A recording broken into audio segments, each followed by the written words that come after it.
नमस्कार, मैं हूं मनोज मानस। हमारी खास पेशकश जनहित में आज हम बात कर रहे हैं ये कैसा महिला।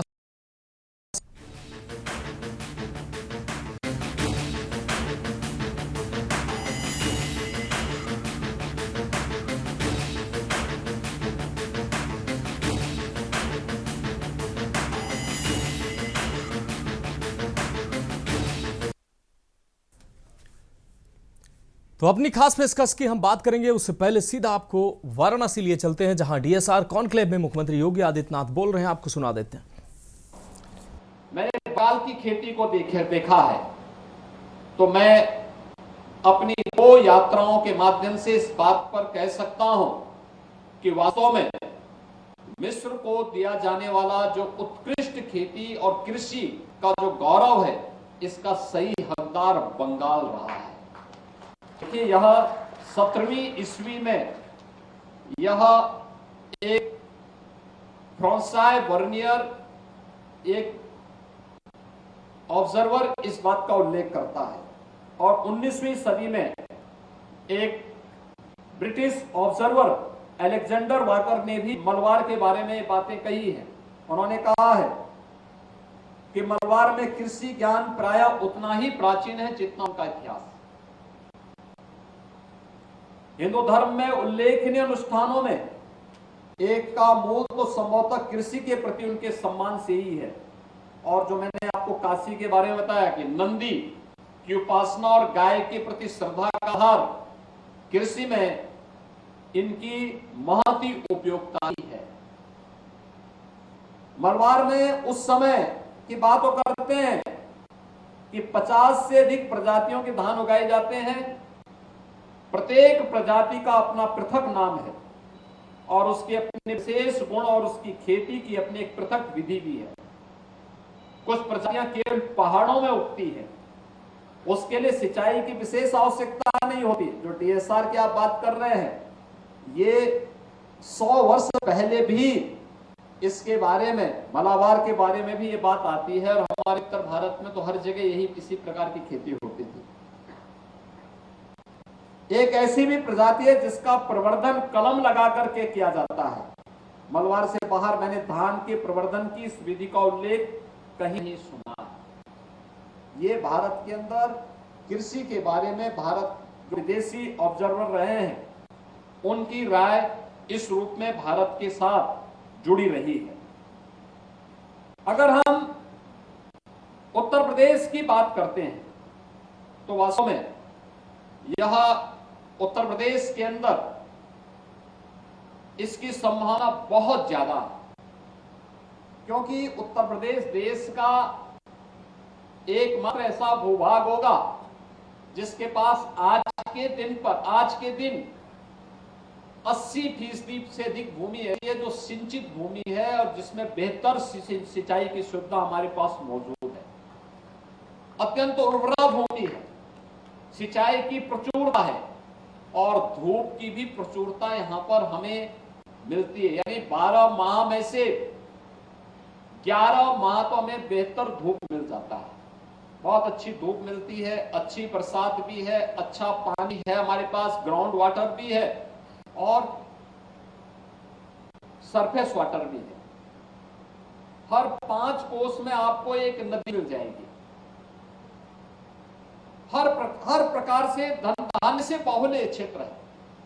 और इसमें अगर आप देखेंगे कि हमारे पास उत्तर प्रदेश के अंदर जो खाद्यान्न की स्थिति है, खाद्यान्न के लिए दलहनी फसलों और गन्ना, आलू के लिए यहां पर सभी प्रकार की फसलों के लिए बहुत उपयोगी भूमि है। धान लगभग 70 लाख हेक्टेयर और 100 लाख हेक्टेयर में गेहूं की खेती यहां पर उत्तर प्रदेश में होती है। 29 लाख हेक्टेयर में हम गन्ना की खेती उत्तर प्रदेश के अंदर करते हैं। दलहन और तिलहन में भी एक बड़ा क्षेत्रफल हमारे पास उत्तर प्रदेश के अंदर मौजूद है। उत्तर प्रदेश के अंदर अगर हम यानी 1950-51 में देखें, आजादी के तत्काल बाद देखें, हमारे पास कुल उस समय 170 लाख हेक्टेयर खेती यहां पर खेती बाड़ी के लिए उपयोग में होती थी, जिसमें 11.77 मिलियन टन खाद्यान्न का उत्पादन हम लोग उत्तर प्रदेश से करते थे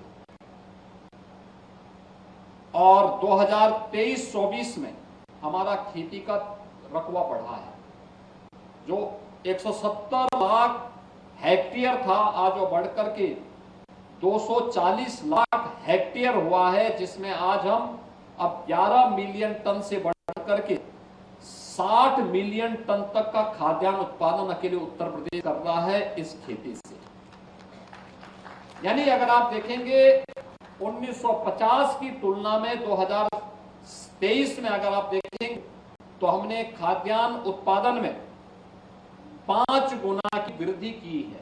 5 गुना की अधिक वृद्धि हमारे उत्तर प्रदेश यहां पे हुई है।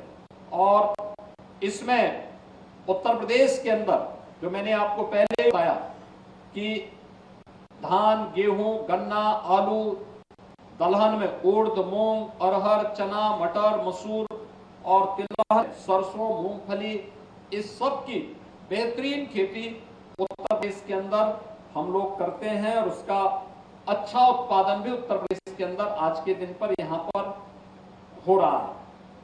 मेरा ये मानना है कि हमें इस दिशा में आगे प्रयास करने चाहिए, लगातार प्रयास करने चाहिए और उत्तर प्रदेश सरकार यहां पर जो भी हमारे पास सेंटर, जैसे यहां पे इंटरनेशनल राइस रिसर्च इंस्टीट्यूट की स्थापना वाराणसी में हुई, ईरी के वैज्ञानिक लगातार हमारे उत्तर प्रदेश के कृषि विश्वविद्यालयों, कृषि विज्ञान केंद्रों और अन्य हमारे कृषि से जुड़े हुए सेंटर हैं, उनमें जाकर के सहयोग करते हैं या वहां के वैज्ञानिक आकर के यहाँ पे देखते हैं, इनके डेमोन्स्ट्रेशन देखते हैं, उसका लाभ लेते हैं। ऐसे ही अन्य क्षेत्रों में भी यह कार्य हो रहे हैं, लगातार इसमें आगे बढ़ रहे हैं।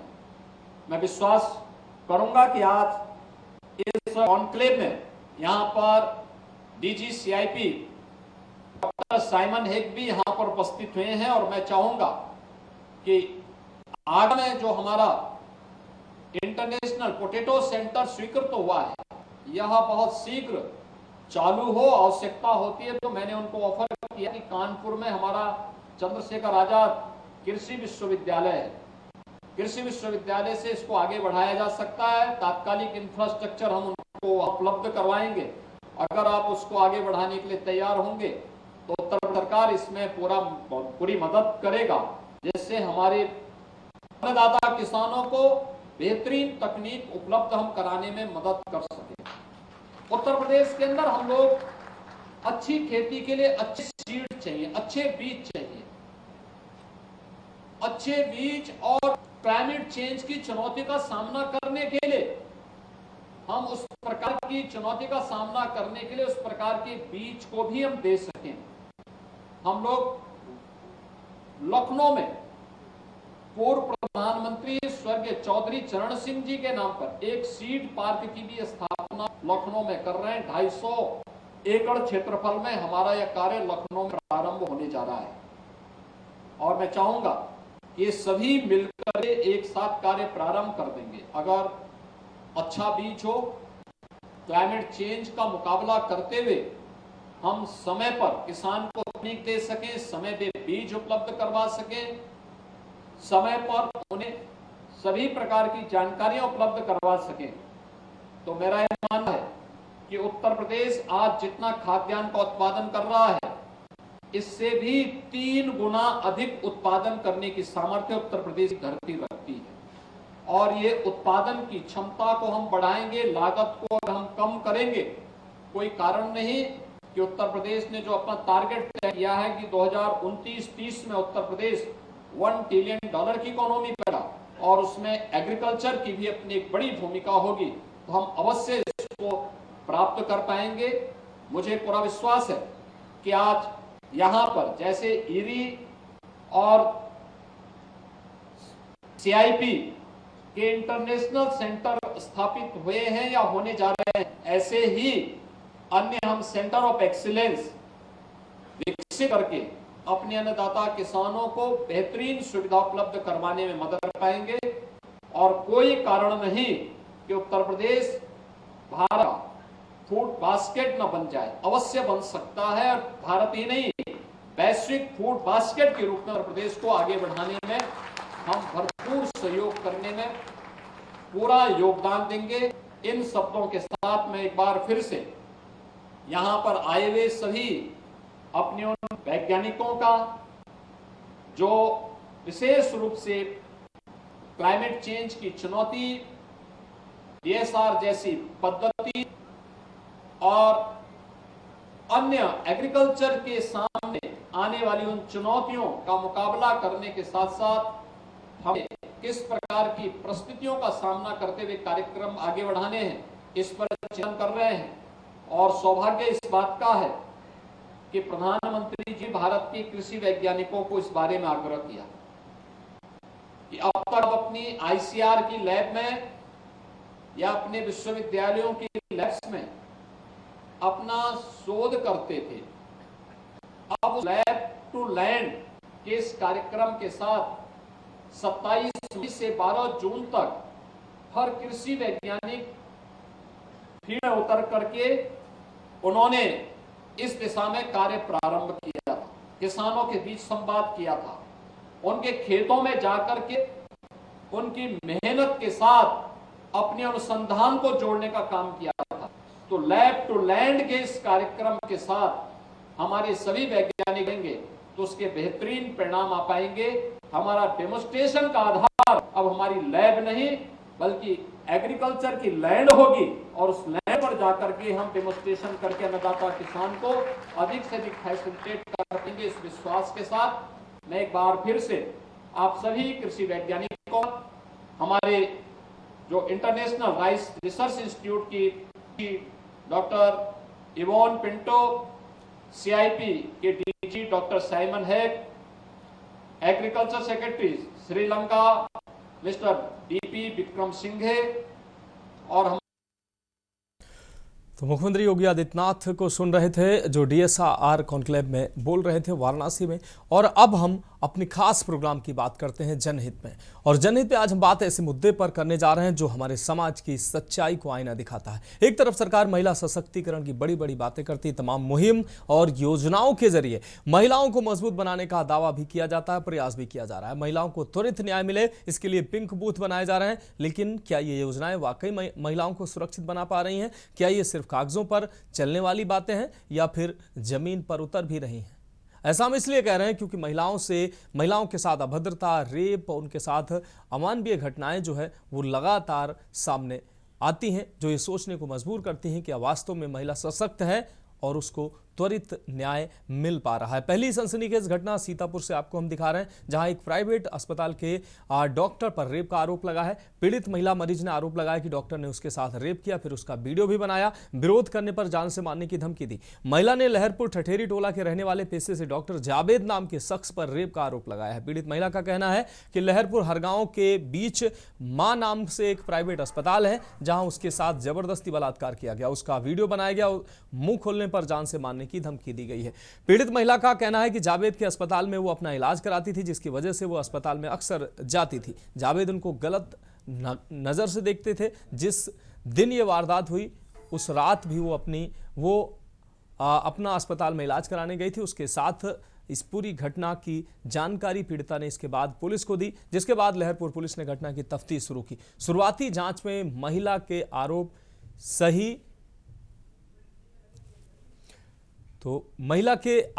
सही साबित हुए। सीसीटीवी फुटेज सामने आया। पुलिस के पास ये सीसीटीवी फुटेज है। पुलिस ने जावेद के खिलाफ बीएनएस की धारा 64(1) और 351(3) में केस दर्ज किया है। आरोपी जावेद की तलाश की जा रही है। पुलिस पीड़ित महिला के 161 बयान दर्ज कर चुकी है। मेडिकल कराने के बाद अब पुलिस महिला को कोर्ट में पेश करेगी और 164 का भी बयान दर्ज कराएगी। वहीं आरोपी जावेद फरार है, जिसको तलाशने के लिए लहरपुर पुलिस लगातार दबिश दे रही है। इस दौरान पुलिस अधीक्षक क्या कुछ कहना है आपको सुना देते हैं। ये कुछ दिन पूर्व एक महिला द्वारा आरोप लगाया गया था कि वो एक क्लिनिक पे गई जहाँ पे उनके साथ गलत हरकत एक डॉक्टर द्वारा की गई है। क्योंकि प्रथम दृष्टिया इस पे मुकदमे का संज्ञान लेते हुए इस मुकदमा पंजीकृत किया गया, एप्लीकेशन का संज्ञान लेते हुए इसकी जांच कर रहे हैं। जो भी इसमें सच्चाई आएगी, सारा सीसीटीवी फुटेज और पूर्व की आपस की बातचीत, सभी एंगलों पे जांच हो रही है। जो इसके साक्ष्य सामने आएंगे उसके अनुसार इसमें आगे कार्रवाई की जाएगी। अब हम दूसरी घटना आपको दिखा रहे हैं। दूसरी घटना रायबरेली से सामने आई, जहां होटल संचालक पर ब्लैकमेल कर जबरन महिला से रेप का आरोप लगा है। जहां रेप के बाद अश्लील वीडियो बनाकर कई बार आरोपी होटल संचालक ने महिला से संबंध बनाए, जबरन हैवानियत की। वहीं अब लगातार रेप और शोषण की पीड़ा झेल चुकी रेप पीड़िता न्याय के लिए दर दर ठोकरें खाने को मजबूर है। रेप पीड़िता का कहना है कि शिकायत के बाद भी पुलिस मुकदमा नहीं दर्ज कर रही है। एक ही गांव के रहने वाले बताए जा रहे हैं पीड़ित और आरोपी। बछरावा थाना क्षेत्र की रहने वाली रेप पीड़िता स्थानीय थाने के साथ सीओ एसपी की चौखट के चक्कर भी लगा चुकी है, लेकिन अभी तक महिला की एफआईआर तक दर्ज नहीं हुई है। बीते कई दिनों से न्याय के लिए भटक रही रेप पीड़िता, लेकिन अभी तक न्याय न मिलने से आप अंदाजा लगा सकते हैं कि महिला संबंधी अपराधों पर रायबरेली पुलिस कितना गंभीर है। ये सिर्फ 2 घटनाएं नहीं बल्कि एक बड़ी समस्या की झलक है। हर दिन देश भर में महिलाओं के साथ हिंसा की खबरें आती हैं। कई बार अपराधी खुलेआम घूमते रहते हैं। महिला सशक्तिकरण के लिए सरकार की योजनाएं सराहनीय हैं, लेकिन उनकी असली सफलता तभी होगी जब महिलाएं बिना डर के जी सकें, जब महिलाओं को तुरंत न्याय और निष्पक्ष न्याय मिले। हमें समाज के रूप में भी जागना होगा। परिवार से लेकर समुदाय तक हर स्तर पर महिलाओं की सुरक्षा को प्राथमिकता देनी होगी। रायबरेली की महिला, जो पीड़िता महिला है, उसका भी हम दर्द आपको सुनाते हैं। क्या हुई है? मैं बछरावा थाना से आई हूँ। बछरावा थाना से एक गांव है, वहाँ से आई हूँ। वहाँ का सीएम यादव एक लड़का है गांव का, वो हमारा वीडियो, मैं नहा रही थी, मेरा वीडियो बनाया, मेरे फ़ोटो खींचे, फिर हमको डराया धमकाया, बच्चों को मार देंगे, मेरे साथ ऐसा काम नहीं किया तो मेरे साथ मतलब गलत काम करने के लिए बोला, तो हमने किया। डराने धमकाने पर उसके कि ऐसा नहीं करोगी तो हम मार देंगे। हमारे पति बाहर रहते, मेरे बच्चे 2 हैं। तो मैं वहाँ थाना गई, थाना में अपनी पूरी बात बताई कि ऐसी ऐसी बात है, मेरे साथ ये सब घटना हुई है। तो वहाँ मेरी कोई सुनवाई नहीं हुई। हाँ, मैं यहाँ फिर आई हूँ, कप्तान सर के यहाँ 2 बार आ चुकी हूँ, आज फिर आई हूँ। साहब से मुलाकात अभी नहीं हुई। थाने में क्या बताया गया? थाने में कोई सुनवाई नहीं की गई कि मतलब ये सब झूठा है, तो वहाँ हमारी कोई सुनवाई नहीं हुई। तो हम वहाँ से यहाँ आए हैं सर के पास कि यहाँ हमारी मतलब सुनवाई लिखा है? नहीं लिखा गया। ये सिर्फ 2 मामले नहीं, महिला सशक्तिकरण की जो हम बात करते हैं तो महिलाओं को कितनी त्वरित रूप से न्याय मिलता है, ये रायबरेली की घटना साफ तौर पर बयां कर रही है। इस गंभीर विषय पर चर्चा के लिए हमारे साथ खास मेहमान जुड़ चुके हैं और कुछ जिलों से हमारे संवाददाता हमारे साथ जुड़ चुके हैं। अबरार अली संवाददाता सीतापुर से हमारे साथ जुड़ चुके हैं, केशवानंद संवाददाता रायबरेली से हमारे साथ जुड़ चुके हैं, साथ ही ताहिरा हसन सोशल एक्टिविस्ट हमारे साथ जुड़ चुके हैं। ताहिरा हसन जी, आपका बहुत स्वागत करते हुए सबसे पहले अपने संवाददाताओं का रुख कर लेते हैं।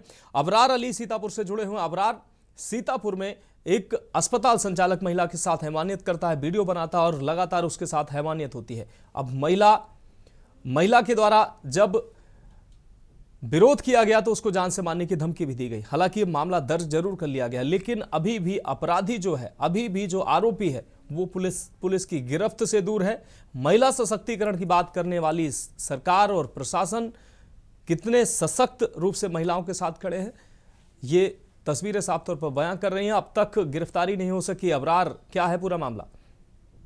जी, आपको बताना चाहूंगा, ये सीतापुर के लहरपुर थाना क्षेत्र का पूरा मामला है, जहां पर एक महिला ने आरोप लगाते हुए बताया है कि डॉक्टर के वहां वह हमेशा दवाई लेने जाती थी और उसके बाद वहां पर उसने जबरन उसके साथ दुष्कर्म किया है और उसका वीडियो भी बना लिया है। इसके बाद जो है, जब वो धमकी भी दी गई, अगर बताएंगे तो मार देने की धमकी दी गई और उसका वीडियो सोशल मीडिया पर वायरल करने की भी धमकी दी गई थी। इसके बाद वो अपने परिवार में बताती है और थाने में एक तहरीर दी जाती है। इस तहरीर के आधार पर पुलिस पर जांच पड़ताल करती है और उसका सीसीटीवी फुटेज भी निकलवाती है कि उसके अस्पताल में गई जाती थी या नहीं जाती थी, जिसका सीसीटीवी फुटेज भी आया है। और इसके बाद पुलिस ने मुकदमा तो दर्ज कर लिया है, लेकिन आरोपी अपना अस्पताल बंद करके वहां से फरार है और अभी तक उसका पता नहीं लग पाया। पुलिस पूरी तरीके से टीम बनाकर जांच पड़ताल कर रही है, दबिश डाल रही है, लेकिन अभी आरोपी हिरासत में नहीं आया। तो कहीं ना कहीं जो मिशन शक्ति के तहत लगातार दावे किए जा रहे हैं वो शायद नाकाफी साबित होते चले आ रहे हैं, क्योंकि एक महिला है जो अपने बच्चों के साथ दवा लेने जाती थी और डॉक्टर ने उसके साथ हैवानियत की, तो कहीं ना कहीं शर्मसार करने वाली पूरी बात सामने आई है। जी अबरार, पुलिस चला गया। पुलिस जांच कर रही है, पुलिस को सीसीटीवी फुटेज भी उपलब्ध हो गए हैं कि महिला वहां पर गई, और उसके बावजूद भी पुलिस के हाथ अभी तक खाली है। जी बिल्कुल, पुलिस कप्तान द्वारा, अंकुर अग्रवाल द्वारा बताया गया है कि पूरे मामले की जांच चल रही है और जांच के बाद ही आगे की कार्रवाई हो जाती है। पुलिस पूरे कि उसकी कॉल डिटेल भी निकलवाई जा रही है कि आखिर इससे पहले से ऐसे कोई संबंध तो नहीं थे जिसके चलते इसने आरोप लगाया है। तो पूरी हर पहलू से उसकी जांच कर उसके बाद ही आगे की कार्रवाई की बात कही जा रही है। ठीक है अबरार, जुड़े रहिए आप हमारे साथ। केशवानंद शुक्ला संवाददाता रायबरेली से हमारे साथ जुड़े हुए हैं। केशवानंद, रायबरेली से भी ऐसे ही एक घटना सामने आई जहां होटल संचालक ने महिला से जबरन रेप की घटना को अंजाम दिया, और एक बार नहीं, उसका अश्लील वीडियो बनाकर लगातार उसके साथ हैवानियत की गई। और आज वो महिला जब पुलिस के पास पहुंची है, पुलिस ने उसका मामला दर्ज नहीं किया है। थाने, सीओ ऑफिस और एसपी ऑफिस के लगातार वो महिला चक्कर काट रही, लेकिन अब तक मामला दर्ज नहीं किया गया है। क्या पुलिस को अब तक क्यों पुलिस मामला दर्ज नहीं कर रही है? महिला सशक्तिकरण का ये बेहतर उदाहरण मान लें क्या?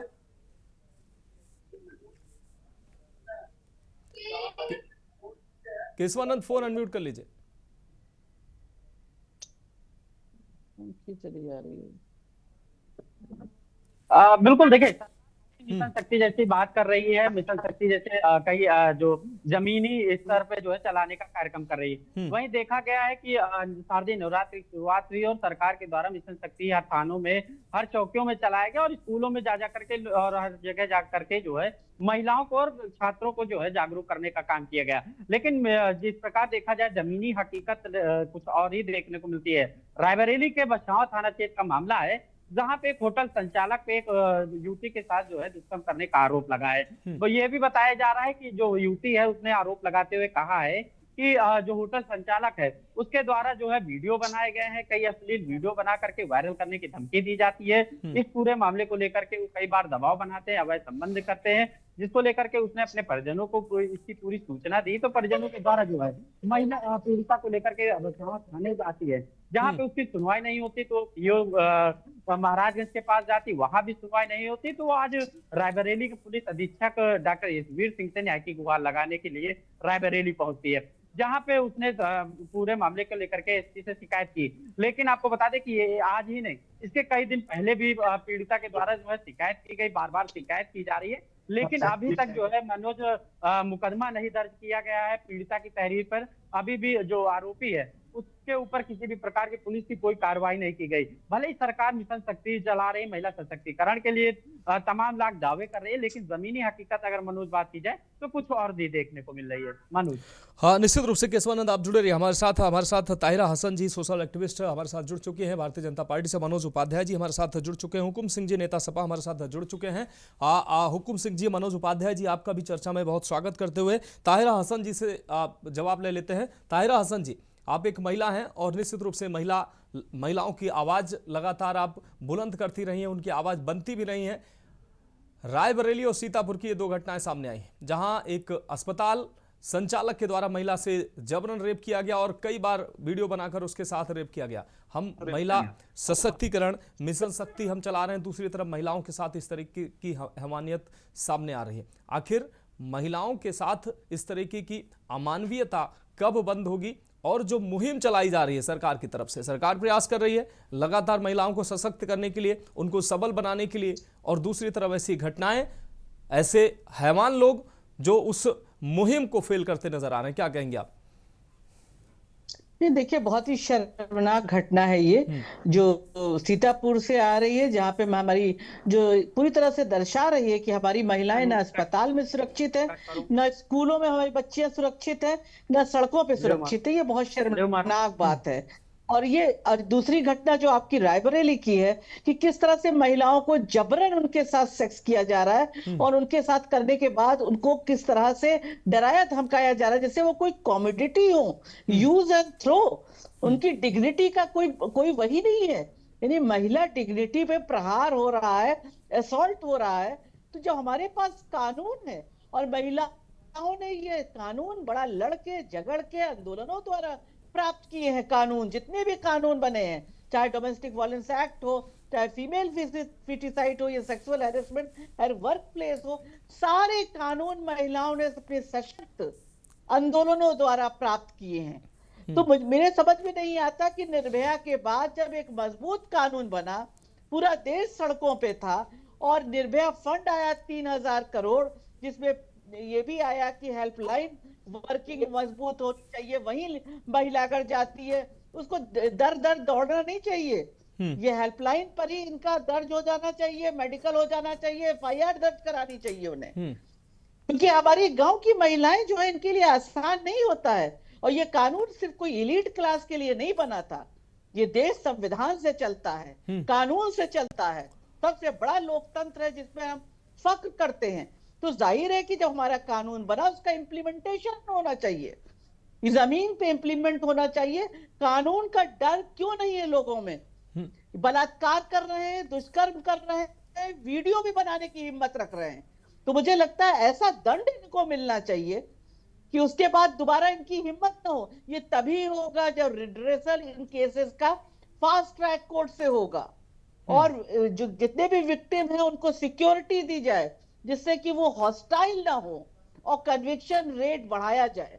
अगर कन्विक्शन रेट नहीं बढ़ेगा तो इस तरह के क्रिमिनल महिलाओं के साथ दुष्कर्म करके निकल जाएंगे। उन्हें पता है मसल पावर, मनी पावर के जरिए वो ये कमजोर महिलाओं को दबा सकते हैं, उनके केस को दबाकर दोबारा इस तरह के केसेस कर सकते हैं, और महिलाएं भी डर जाएंगी कि हमारे साथ फिर करेंगे।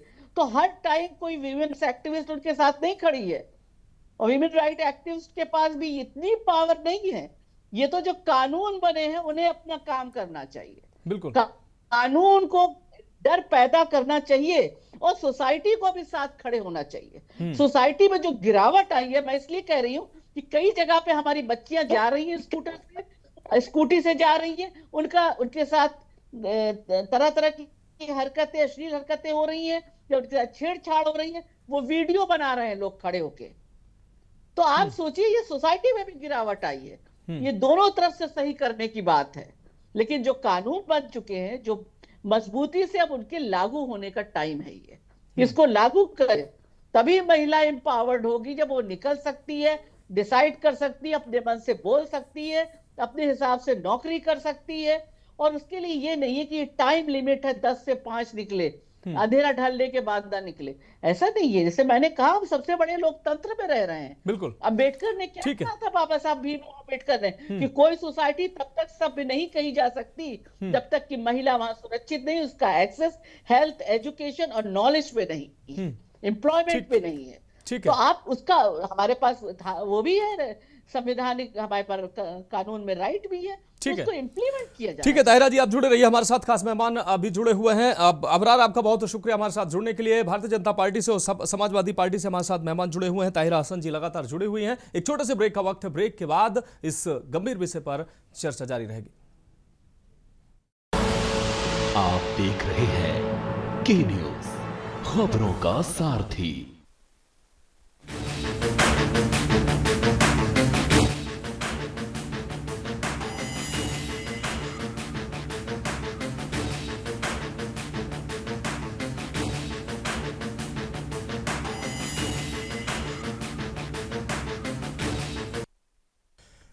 तो ब्रेक के बाद हमारी खास पेशकश में एक बार फिर से आपका स्वागत है। हम बात कर रहे हैं ये कैसा सशक्तिकरण, सीधे चर्चा का रुख कर रहे हैं। हमारे साथ भारतीय जनता पार्टी से मनोज उपाध्याय जी जुड़े हुए हैं। मनोज उपाध्याय जी, आपका रुख करें। मनोज उपाध्याय जी, सीतापुर और रायबरेली की दो ऐसी घटनाओं पर आज हम चर्चा कर रहे हैं। दोनों घटनाओं में महिलाओं के साथ हैवानियत की गई है, सिलसिलेवार तरीके से की गई है, उनका वीडियो बनाया गया है, ब्लैकमेल किया करके उनके साथ हैवानियत की गई है। लेकिन दोनों घटनाओं में जो अपराधी हैं, जो आरोपी हैं, वो अब तक फरार हैं। सीतापुर की घटना में जरूर मुकदमा दर्ज कर दिया गया है, लेकिन अभी भी जो आरोपी है वो पुलिस की गिरफ्त से दूर है। जबकि रायबरेली की घटना में महिला के साथ होटल संचालक ने हैवानियत की, वीडियो बनाया, लगातार उस वीडियो के आधार पर ब्लैकमेल किया और लगातार उसके साथ सिलसिलेवार तरीके से हैवानियत की। और महिला ने कई बार शिकायत की, लेकिन अब तक उस महिला की FIR दर्ज नहीं हुई है। और एक बार फिर महिला थाने, CO ऑफिस और SP ऑफिस के चक्कर लगा रही है। उसने अपनी खुद जुबानी के न्यूज़ के कैमरे पर आके बताया कि किस तरीके से वो लगातार थाने और पुलिस के चक्कर काट रही है, लेकिन अब तक एफआईआर दर्ज नहीं हो रही है। एक तरफ उपाध्याय जी हम मिशन शक्ति की बात करते हैं, दूसरी तरफ अगर कोई महिला न्याय के लिए भटक रही है तो सशक्तिकरण की जो सरकार की तमाम सराहनीय योजनाएं चल रही हैं, उन योजनाओं का क्या?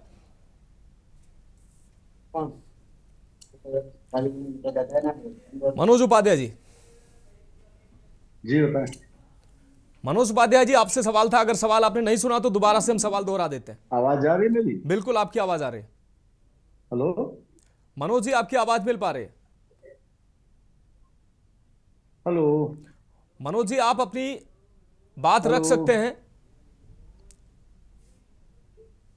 शायद मनोज जी तक मेरी आवाज नहीं पहुंच पा रही है। मनोज जी से दोबारा जोड़ने का प्रयास करेंगे। मनोज जी हमारे साथ जुड़े हुए हैं लेकिन उन तक आवाज नहीं पहुंच पा रही है। हुकुम सिंह जी, मिशन शक्ति की बात हम करते हैं, सरकार करती है, तमाम सामाजिक संगठन मिशन शक्ति की बात करते हैं, महिलाओं को सशक्तिकरण के लिए सरकार तमाम सराहनीय पहल कर रही है। दूसरी तरफ महिलाएं जो हैं वो न्याय के लिए भटक रही हैं। रायबरेली में महिला न्याय के लिए भटक रही है, सीतापुर में महिला के साथ लगातार हैवानियत की गई, लेकिन हैवान जो है, हैवानियत करने वाला व्यक्ति अभी भी पुलिस की गिरफ्त से दूर है। ये कैसा सशक्तिकरण है? ये कैसी मिशन शक्ति है? मान्यवर, हम आपको बताना चाहते हैं जी, आज उत्तर प्रदेश में महिलाएं तो सुरक्षित हैं ही नहीं, सुरक्षित नहीं है। महिलाएं आज हमारी बहन बेटियां स्कूल कॉलेज मतलब किसी भी जगह, चाहे वो हॉस्पिटल हो चाहे कोई भी सार्वजनिक स्थल हो, आज वो सुरक्षित नहीं रही हैं। क्यों? क्योंकि सरकार इस मुद्दे पर, ये सरकार बातें तो बहुत बड़े बड़े करती है, महिला सशक्तिकरण करती है, बेटी बचाओ बेटी पढ़ाओ, माइक से कहने से कुछ नहीं होता है मेरे भाई जी। आज ये सरकार बिल्कुल, हम तो ये कहते हैं, माननीय जो हमारे इस प्रदेश के मुखिया हैं योगी आदित्यनाथ जी को इस्तीफा दे देना चाहिए। जो महिलाओं को सुरक्षा ना दे पाए, जो नौजवानों को सुरक्षा ना दे पाए, जो बेटियों को सुरक्षा ना दे पाए, तो वो कैसे सरकार में बैठे हैं? अब तो इतना लगता है कि उत्तर प्रदेश में तो जंगल राज हो गया है। कोई आदमी कानून, ये देश कानून से चलता है, कानून नाम की तो चिड़िया नहीं रही इस देश में। जो रक्षक हैं वही भक्षक हुए जा रहे हैं। ऐसे मामले में यूपी सरकार को और केंद्र सरकार को बहुत सख्त निर्णय लेना चाहिए, और जब तक अपराधी को डर नहीं होगा, अपराधी डरेगा नहीं, तब तक ये अपराध करना बंद नहीं करेंगे। महिलाएं, हमारी बहन बेटियां आज त्राहिमाम कर रही हैं। आप सोचिए, कोई हॉस्पिटल में दवा लेने जाए वहां रेप हो जाए। आप सोचिए, कोई अपने थाने में फरियाद लेके जाए वहां रेप हो जाए। ये कौन सा प्रदेश हो गया है? ये सरकार मतलब किसका इंतजार कर रही है? अभी हम वादे के साथ कहते हैं, कहीं ना कहीं सरकार अपने आप को बैक किए हुए है और अपराधियों को आगे किए हुए है। अगर सरकार आगे नहीं किए हुए तो इनके पास प्रशासन है, और शासन प्रशासन के पास कई एजेंसियां हैं, उस एजेंसियों के द्वारा जांच कराएं। जैसे कि अभी हमारी एक बहन कह रही थी, जब तक फास्ट ट्रैक में मुकदमे नहीं जाएंगे जी, इनके फैसले जल्दी नहीं होंगे, इनके निर्णय जल्दी नहीं आएंगे, जब तक ऐसे 2-4 लोगों को फांसी की सजा नहीं हो जाएगी, तब तक ये रेप जैसी घटना बंद होने वाली नहीं है। ठीक है, ठीक है। हुकुम सिंह जी जुड़े रहे आप हमारे साथ। मनोज उपाध्याय जी, क्या आप हमें सुन पा रहे हैं? मनोज उपाध्याय जी, आपको आवाज मिल पा रही है?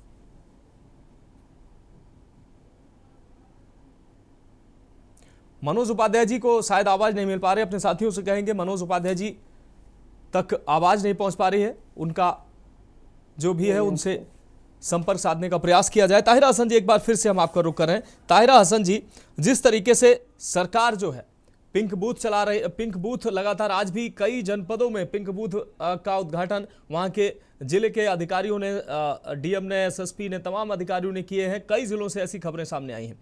महिलाओं को त्वरित न्याय मिल सके, महिलाएं अपनी बातें जो है उन बूथों पर जाकर कम से कम कह सके और सम्मान के साथ वहां पर उनको इज्जत के साथ बैठाया जाए, उनकी बात सुनी जा सके, इसके लिए ये पिंक बूथ बनाए गए हैं। लेकिन उसका क्या फायदा जब महिलाएं भटक रही हैं और महिलाओं को न्याय नहीं मिल पा रहा है? ये दो जिलों की, हम 2 जिलों की ये जो घटनाओं का जिक्र कर रहे हैं, ये सिर्फ 2 जिलों तक सीमित नहीं है। ताहिरा जी, आप भी जानती हैं। नहीं, देखिए 2 जिलों तक सीमित नहीं है, बराबर हम लोग देख रहे हैं कि बच्चियों के साथ हो रहा है। अभी कुछ महीनों पहले ही 5 या 6 साल की बच्ची के साथ लखनऊ में ही हुआ था दुष्कर्म। तो मेरा ये कहना है कि जब हेल्पिंग बूथ भी है, हेल्पलाइन भी है। जी। तो ये हमारी अभी जो रिसेंट केस है हम उसी पे आ जाएं, पीछे न जाएं। तो भी आप देखिए रायबरेली की महिला को इधर से उधर क्यों दौड़ना पड़ रहा है। उसका एफआईआर दर्ज होना चाहिए ना, उसके बाद इन्वेस्टिगेशन हो, इन्वेस्टिगेशन में जो निकलता है उस हिसाब से पनिशमेंट तय होगा। पूरा साइंटिफिक वे से सारा इन्वेस्टिगेशन हो। एक तो प्रॉपर इन्वेस्टिगेशन हो। जब तक प्रॉपर इन्वेस्टिगेशन नहीं होगा, सब चीजें एविडेंसेस कलेक्ट नहीं किए जाएंगे, समय निकलता चला जाएगा। तो आप ये बताइए, जो एविडेंसेस कलेक्ट किए जाते हैं उन्हीं एविडेंसेस को प्रोड्यूस किया जाता है ऑनरेबल कोर्ट में, और जो जजमेंट होता है वो हमारे ऑनरेबल जजेस उसी पर जजमेंट करते हैं जो एविडेंसेस होते हैं। हमने देखा है ये दिल्ली का एक केस था जहां पे एक महिला के साथ बहुत बुरी तरह से बलात्कार हुआ था। उसके इंटरनल पार्ट में बॉटल तक इंसर्ट की गई थी, लेकिन वही तक डिले हो गया, एविडेंसेस कलेक्ट नहीं हुए, कोर्ट छूट गए। तो इस तरह के बदमाश अगर छुट जाएंगे, दरिंदे छुट जाएंगे, आप कैसे एक्सपेक्ट करते हैं? उन्हें पता है कि लूप होल्स देखेंगे हम छुट जाएंगे, नेक्स्ट टाइम वो इससे बड़ी दरिंदगी करेंगे। तो मेरा कहना है, जो मैंने कन्विक्शन रेट की बात कही थी वो इसीलिए कही थी कि फास्ट ट्रैक से हो, और जितने भी विक्टिम हैं उन्हें सिक्योरिटी दी जाए, वो हॉस्टाइल ना हो, और कन्विक्शन रेट इसी तरह से बढ़ाया जा सकता है। जब दरिंदों को सजा मिलेगी, अभी इस समय कन्विक्शन रेट रेप केसेस में 26% है जी। तो आप सोच सकते हैं कि वो डर कहां पैदा होगा। कानून का डर होना चाहिए। सोसाइटी का तो मैंने एक एस्पेक्ट बताया ही, लेकिन कानून से देश चलता है ना, लॉ से गवर्न होता है, तो उस कानून का डर होना चाहिए। और फिर जब महिलाओं की आधी जमीन की बात हो रही है, तो आधी जमीन की अस्मिता पे अगर प्रहार हो रहा है तो सिर्फ ये वोकल इस पे बात करने से नहीं होगा, इसको इम्प्लीमेंट कीजिए, उन दरिंदों को पनिश कीजिए, पनिश करने के बाद ही आप एक मिसाल कायम करेंगे। तो मुझे लगता है कि उन कानूनों को इम्प्लीमेंट करना, और 3000 करोड़ जो निर्भया फंड है वो जो यूपी में कितना अलॉट हुआ, कितना खर्च हुआ, और प्रदेशों वाले अपने प्रदेश में इस बात की जानकारी लें, उसका इस्तेमाल होना चाहिए। 2013 में फंड आ गया था जी, तो उस फंड का कितना इस्तेमाल हुआ महिलाओं की सिक्योरिटी और सेफ्टी के लिए? ठीक है ताहिरा जी, एक और सामाजिक विषय पर हम आपसे जवाब लेंगे, लेकिन उससे पहले एक दर्शक गिरीश शुक्ला हमारे साथ जुड़ चुके हैं। गिरीश जी, आप अपनी बात रख सकते हैं। कहता हूं कि कोई भी नेता देश का महिलाओं के बारे में सशक्तिकरण या उनको न्याय देने के लिए काम नहीं करता है, केवल काम करता है वोट बैंक के लिए, महिलाओं का वोट लेने के लिए। कहीं महामाना योजना आई, उसमें खा पी के बराबर कागज गायब, ऐसे रोज जनों के नाम बदलते रहते हैं और पैसा खाते रहते हैं। महिला सशक्त हो गई क्योंकि नेता सशक्त हो रहे हैं, इसलिए महिला अपने आप सशक्त हो गई। हमारा कहना है, अगर वास्तव में किसी भी नेता में यह दम है जो महिलाओं का कल्याण चाहता है, तो हिंदुस्तान की सरकार केंद्र में सबसे पहले महिला सशक्तिकरण मंत्रालय और न्याय मंत्रालय महिलाओं के लिए खोले, और प्रत्येक सरकारें खोले हर एक प्रांत में। अब परमानेंट योजनाएं वहां पर 15 वर्ष के लिए यादव हो, कभी बदलने वाली योजनाएं, माता बंधन, लक्ष्मी योजना, सहनी योजना, ये सब पैसा खाने और वोट बैंक के लिए बनाई गई है, महिलाओं के कल्याण के लिए नहीं बनी है। महिलाओं को अगर कल्याण की कामना है तो सबसे पहले महिला सशक्तिकरण मंत्रालय केंद्र में स्थापित करें, प्रांतों में स्थापित करें, सारी योजना उसी के जरिए चलेगी। ठीक है गिरीश शुक्ला जी, बहुत शुक्रिया आपका। तो ये आक्रोश है ताहिरा जी, आपने सुना किस तरीके से दर्शकों में भी ऐसी घटनाओं को सुनकर देखकर आक्रोश होता है कि किस तरीके से ऐसी महिलाओं के लिए तमाम योजनाएं जरूर चल रही, लेकिन उन महिलाओं को इन योजनाओं का कितना लाभ मिल रहा है। ताहिरा जी, मेरा सवाल था कि समाज के रूप में हमें समाज के रूप में भी जागना होगा, क्योंकि तमाम बार ऐसी घटनाएं जब सामने आती हैं तो समाज भी ऐसी महिलाओं के साथ खड़ा नहीं होता है। समुदाय स्तर पर, समाज स्तर पर भी हमें ऐसी महिलाओं के साथ खड़ा होना होगा, ऐसी घटनाओं में जो पीड़ित हैं उनके साथ खड़ा होना होगा। हर स्तर पर महिलाओं की सुरक्षा की प्राथमिकता सुनिश्चित करनी होगी, तब जाकर कुछ सुधार हो सकता है। हाँ बिल्कुल, मैंने कहा था समाज का भी एक बहुत अहम रोल है इसमें। जैसे पहले मैंने बताया वीडियो बना रहे हैं, ये भी बहुत बहुत ही कि आप अपनी बहन, अपनी बेटी, आप उस रूप में महिला को नहीं देख रहे हैं, वहां पे वीडियो बना रहे हैं। उसके अलावा जब महिला के साथ बलात्कार होता है तो आप देखते हैं महिला का ही कैरेक्टर असैसिनेशन होता है। महिला अगर काम कर रही है, उसका टाइमिंग, जैसे मान लीजिए कोई जर्नलिस्ट है, साइंटिस्ट है, या अलग तरह के काम होते हैं, वो कहीं और ऐसा काम कर रही है जहां वो लेट नाइट आती है अपना काम करके, तो उसके साथ अगर बलात्कार होता है तो उसको यही कहा जाता है कि 10 से 5 नहीं काम कर रही है ना, तो ये महिला अच्छी नहीं, उस महिला उसको खांचों में बांट दिया जाता है। उसके ड्रेस कोड को, उसके खान पान को, उसके लाइफ स्टाइल को बराबर क्रिटिसाइज किया जाता है। तो हम महिलाओं को मिलकर कर रही है महिलाएं, हमारी जो यंग जनरेशन है वो बहुत आगे आ चुकी है, बहुत कुछ बदल चुका है, वो उस पर असॉल्ट कर रही है। जो इस तरह की पूरी सोच है, माइंडसेट है, जो महिला को ही दोषी बनाने की कोशिश करता है, मतलब जो बलात्कार को संरक्षण देने वाली संस्कृति पर प्रहार करना चाहिए। क्योंकि हमने देखा था हाथरस में भी, आपने भी देखा होगा कि ये बयान आए थे ना कि इस तरह की महिला गन्ना के खेत में पाई जाती, अरहर के खेत में पाई जाती। आप महिला का कैरेक्टर असोसिएशन कर रहे हैं, आप उस आरोपी के साथ खड़े हैं, तो कैसे हम आरोप को रोकेंगे, कैसे इस दरिंदगी को रोकेंगे जब तक हम आरोपी के विरोध बोल नहीं रहे हैं। सोसाइटी से भी आवाज आनी चाहिए, नेतागण भी इसी सोसाइटी से गए हैं, उनके घर में भी परिवार है, तो जाहिर है उनको भी इस बात को देखना होगा कि महिलाओं की जब बात आती है तो इस तरह की, जैसे जस्टिस वर्मा कमेटी जो बनी उसमें कानून बना है, उसमें इस तरह की भाषा का इस्तेमाल करना तक आरोप है, उसके खिलाफ भी केस दर्ज हो सकता है, एफआईआर दर्ज हो सकती है। थाना इंचार्ज अगर एफआईआर दर्ज नहीं करता है बलात्कार के केस में और बलात्कार है ये प्रूफ होता है, उसके खिलाफ भी जेल का प्राविधान है। तो आप सोचिए इतना मजबूत कानून है, इससे मजबूत कानून की हमें जरूरत नहीं है, इसको इम्प्लीमेंट करने की बात होनी चाहिए। और समाज में तभी डर पैदा होगा जब समाज के लोगों को जो इस तरह के दरिंदों के साथ खड़े हो रहे हैं उनको लगेगा कि हाँ समाज में चेंज आ रहा है, क्योंकि चेंज आ रहा है थ्रू कानून। जब जंगल राज कहते हैं तो उसको उसी को जंगल राज कहते हैं ना, जहाँ कानून का राज नहीं है। तो कानून के राज में, सबसे बड़े लोकतंत्र में जो बाबा साहब भीमराव अंबेडकर के संविधान से चलता है, तो वहां कानून के इम्प्लीमेंटेशन पे जोर देना चाहिए कि जो कानून बन गए हैं बहुत मजबूत कानून है, उनको इम्प्लीमेंट कीजिए प्रॉपरली। ठीक है ताहिरा जी, आप जुड़े रहे हमारे साथ। हुकुम सिंह जी, महिलाओं को मजबूत करने की बात कही जा रही है, पुरुषों के साथ कंधे से कंधा मिलाने की बात कही जाती है, महिलाएं कामकाजी होती हैं, क्या वो घर से बाहर जब निकलेंगी तो कितनी अपने आप को सुरक्षित महसूस करेंगी? अब आप देख लीजिए, क्या महिलाएं इलाज अस्पताल में कराने नहीं जाएंगी? इलाज कराने गई महिला के साथ अगर इस तरह की घटना हो जाती है तो अस्पताल में भी महिला सुरक्षित नहीं है। और सबसे बड़ी बात, हौसला आप देख लीजिए कि इलाज कराने गई महिला के साथ हैवानियत होती है, उसके साथ उसका वीडियो बनाया जाता है और ब्लैकमेल भी किया जाता है। ऐसे ही कामकाजी महिला अगर होटल में काम कर रही है या कहीं काम कर रही है तो ऐसे हैवानों के या ऐसे अपराधियों के हौसले इतने कहां से बुलंद हो जाते हैं कि महिलाओं के साथ वो इस तरीके के कृत्य करते हैं। क्योंकि महिलाएं, परिवार चलाना है, महंगाई का समय है, हर महिला सोचती है कि वो घर से बाहर निकले, शायद वो भी कुछ काम कर सकती है, कुछ घर से निकल सकती है तो परिवार उसका अच्छे से बेहतर तरीके से चल सकता है। लेकिन वही महिला जब उसके साथ इस तरीके की घटनाएं होंगी तो दूसरी महिलाओं के पैर कम से कम निकलने से दूसरी महिलाएं 10 बार सोचेंगी, उनका रूह कांपेगी। हुकुम सिंह जी, पहले कि सिर्फ डर, जब तक कानून का डर, जब तक लोग कानून ये संविधान से देश चलेगा। और डर कब होता है? जब किसी को पनिश किया जाता है, जब कोई पनिशमेंट नहीं मिलता है किसी को।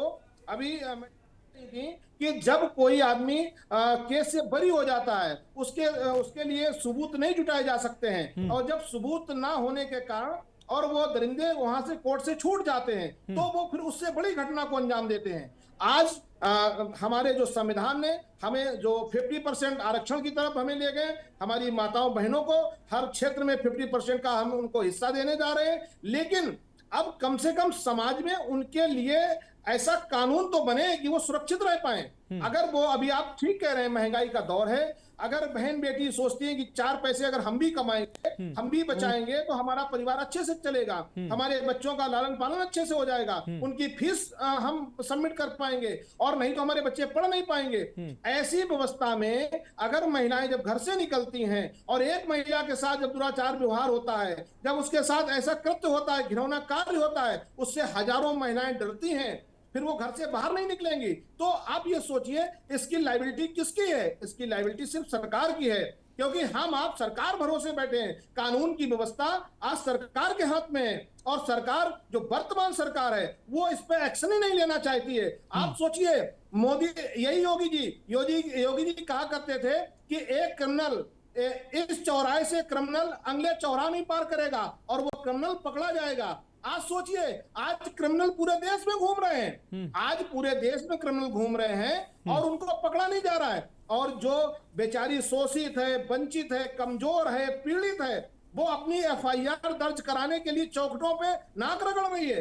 ये कितनी शर्मनाक बात है। जिले के कलेक्टर बैठे हुए हैं, हर जिले में कप्तान बैठे हुए हैं, उनका इन्वेस्टिगेट हो ही नहीं पाता है और तब तक वो लोग मजे से एक को शिकार बनाया फिर दूसरे को शिकार बनाने की तैयारी करते हैं। आप सोचिए, सरकार को सजग होना पड़ेगा, सरकार को एक्शन लेना पड़ेगा, सरकार को कठोर कदम उठाने पड़ेंगे और ऐसे मुजरिमों के साथ, ऐसे लोगों के साथ कतई कोई दया नाम की चीज नहीं होनी चाहिए। इनको बर्बरतापूर्वक चौराहों पे, हम तो कहते हैं ऐसे में ऐसे एक आध व्यक्ति को खुले ओपन चौराहे पे अगर हमारी कोर्ट फांसी की सजा दे दे और लाखों लोग उसे देखेंगे तो लोगों के जहन में ये जाएगा कि ऐसा कृत्य अगर करेंगे तो हम बच नहीं पाएंगे।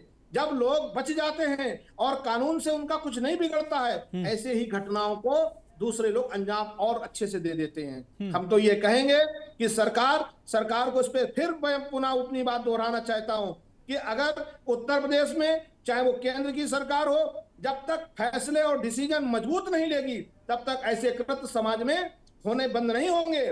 हम तो कहते हैं जो रक्षक हैं वही भक्षक बन रहे हैं। ऐसे लोगों को तो तत्काल टर्मिनेट, अगर गवर्नमेंट एम्प्लॉय है तो टर्मिनेट कर देना चाहिए, उनके हॉस्पिटल को बंद कर देना चाहिए। और दूसरी बात, जब आज गवर्नमेंट हॉस्पिटलों में लोगों को इलाज ठीक से नहीं मिल रहा है तभी तो लोग प्राइवेट हॉस्पिटलों में जा रहे हैं ना। अगर प्राइवेट हॉस्पिटलों को लगाम लगा देनी चाहिए और गवर्नमेंट हॉस्पिटलों में लोगों को सुविधाएं मिलनी चाहिए। भाई जो प्राइवेट है उसका तो कुछ पता नहीं है, डिग्री है कि नहीं है, उसका हॉस्पिटल कब शुरू हुआ है कि नहीं शुरू हुआ है, लेकिन इसके पीछे कहीं ना कहीं सीएमओ जिले में जो बैठे अधिकारी हैं उन्हीं की परमिशन से ये हॉस्पिटल बनाए जाते हैं। और किसके रिकमेंड पे? जो वर्तमान सरकार है, कहीं ना कहीं उसके एमपी एमएलए उसमें इन्वॉल्व होंगे, उसका सहयोग करेंगे और प्राइवेट हॉस्पिटल चलवाए जाते हैं। इसलिए गवर्नमेंट को यह फैसला लेना चाहिए कि प्राइवेट हॉस्पिटलों को बंद करना चाहिए और गवर्नमेंट हॉस्पिटलों की जो व्यवस्था है सुचारू रूप से करनी चाहिए। बिल्कुल। और जब तक नहीं होगी तब तक ये कानून का राज जंगल राज है। जंगल राज कायम है। ठीक है, हुकुम सिंह जी जुड़े रहिए। हाँ, हमारे साथ केशवानंद शुक्ला जी लगातार रायबरेली से जुड़े हुए हैं। केशवानंद शुक्ला, अभी कुछ दिन पहले ही नवरात्र में और ये मिशन शक्ति के तहत यही अधिकारी हरी झंडी दिखा रहे थे मिशन शक्ति को। अब योजना के तहत महिलाओं की रैली निकाल रहे थे, महिलाओं को रन फॉर मिशन शक्ति के नाम से तमाम वो चला रहे थे। अब उन्हीं महिलाओं, वही महिलाएं जब इन अधिकारियों के दरवाजे पर पहुंच रही हैं कि उनके साथ अन्याय हुआ है तो एफआईआर दर्ज नहीं हो रही है। महिला कह रही है कि वो थाने गई, वहां सुनवाई नहीं हुई, सीओ के यहाँ गई, वहां सुनवाई नहीं हुई, अब कप्तान के यहाँ 2 बार चक्कर लगा चुकी है। आखिर अधिकारी क्यों नहीं सुन रहे हैं? अधिकारियों को क्या इन महिलाओं का दर्द इनको समझ में नहीं आता है क्या? या अधिकारी सिर्फ ये मीडिया की सुर्खियां बटोरने के लिए अपनी बातें करते हैं और बाद में धरातल पर ऐसी तस्वीरें देखने को मिलती? बिल्कुल, देखिए नवरात्रि के समय देखा गया कि मिशन शक्ति ये जो है हर चौकी, हर थाने, हर जगह चला गया और इनको लेकर के जो पुलिसकर्मी थे वो जो है विद्यालयों में भी गए, चौराहों पे भी देखा गया। जो भी छात्राएं होती हैं, लोग होते हैं, महिलाएं होती हैं, उनसे जो वार्तालाप करते हैं और उनको जागरूक करते हैं ताकि किसी भी प्रकार की जो उन महिला संबंधित जो समस्याएं हैं वो ना हो सके और उनको जो भी शिकायतें हों वो भी सुनवाई जा सके, सबको पहुंचाया जाए। इसको लेकर के कार्यक्रम जरूर चलाए जाते हैं। लेकिन रायबरेली की अगर बात की जाए तो रायबरेली में जिस प्रकार जो घटनाएं है, बछरावा थाना क्षेत्र की जो महिला थी, उन्होंने जो है एक जो है होटल संचालक पे आरोप लगाया कि अश्लील वीडियो बनाए जाते हैं और अवैध संबंध बनाए, तमाम तरह के जो है आरोप होटल संचालक पे लगाए और उसके बाद महिला जो है पुलिस जो है वह थाने जाती, वहां उसकी सुनवाई नहीं होती, सीओ ऑफिस जाती, वहां भी सुनवाई नहीं होती, और रायबरेली एसपी के पास 2-2 बार जाती है, लेकिन उसके बावजूद जो है सुनवाई नहीं होती और अभी तक मुकदमा नहीं दर्ज किया गया है। तो कहीं ना कहीं जो जमीनी हकीकत अगर देखा जाए तो कुछ और ही देखने को मिलती है। सरकार भले ही मिशन शक्ति चलाए या सशक्तिकरण, कुल महिला सशक्तिकरण चलाए, तमाम ऐसी योजनाएं चलाती हैं, लेकिन रायबरेली की अगर जमीनी हकीकत महिलाओं को लेकर के देखा जाए तो यहाँ पे मनोज कुछ और ही देखने को मिलती है। तो महिला लगातार परेशान है, लेकिन अभी पुलिसकर्मी जो है उसकी सुनने को नहीं तैयार है। महिला दर दर की ठोकरें खा रही है और आज निराश होकर के वो मीडिया के सामने जो है अपना दर्द बयां की है। मनोज, ठीक है, केशवानंद जुड़े रहिए। अबरार, एक छोटी प्रतिक्रिया आपसे भी हम लेना चाहेंगे। अबरार, जिस तरीके से महिला अपराधों में अगर बात करें तो गिरफ्तारी हो जानी चाहिए, गिरफ्तारी नहीं हुई, अब मामला चाहे बाद में दर्ज हो, गिरफ्तारी दर्ज होते ही मामले में गिरफ्तारी हो जाती है, आरोपी जो है वो फरार है, महिला जो है वो पीड़ित महिला वो अपनी पीड़ा लिए इधर उधर भटक रही है, लेकिन अब तक गिरफ्तारी भी नहीं हुई है। अधिकारी कह रहे हैं कि नहीं, जांच पड़ताल करेंगे। भाई आपने ठीक है, आपको अगर लगता है कहीं कोई संदेह, जांच तो होना ही चाहिए, लेकिन सारे सबूत अगर आपके पास हैं, सीसीटीवी फुटेज सारी चीजें मिल गए हैं, तो कम से कम कार्रवाई आपको करना चाहिए। सीसीटीवी फुटेज भी आपको मिल गए हैं और सारे सबूत, मेडिकल भी आपने करा लिए हैं, महिला के बयान भी हो गए हैं, लेकिन वो आरोपी अभी भी फरार है।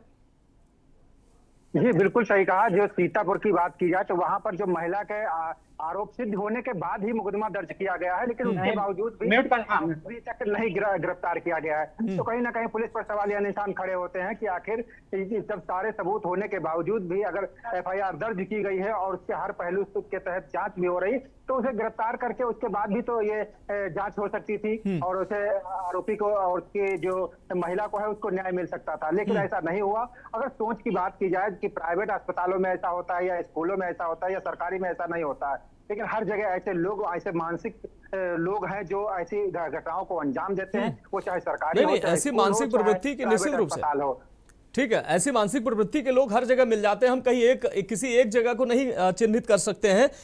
ताहिरा हसन जी, शिकायत करने के बाद शिकायत दर्ज करना हर नागरिक का अधिकार है कि उसकी शिकायत दर्ज होनी चाहिए।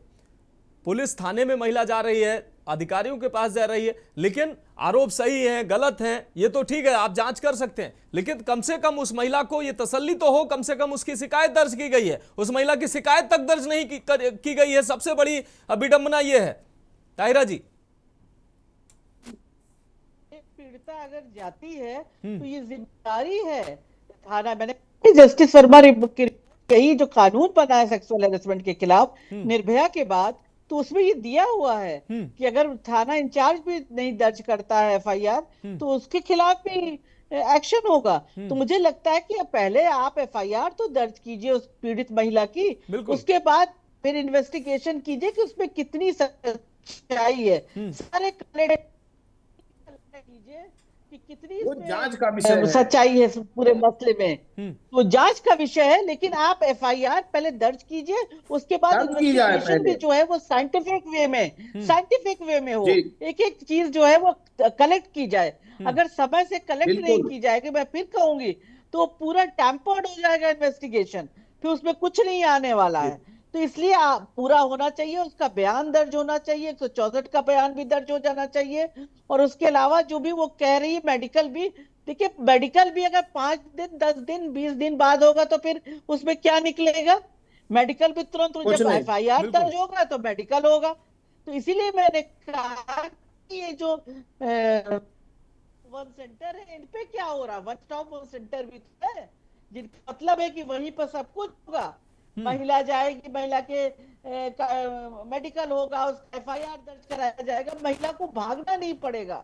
अगर हमारी गांव की ग्रामीण महिला है जो नहीं लिख पढ़ सकती है तो उसके एफआईआर भी दर्ज करेंगे वहां पे।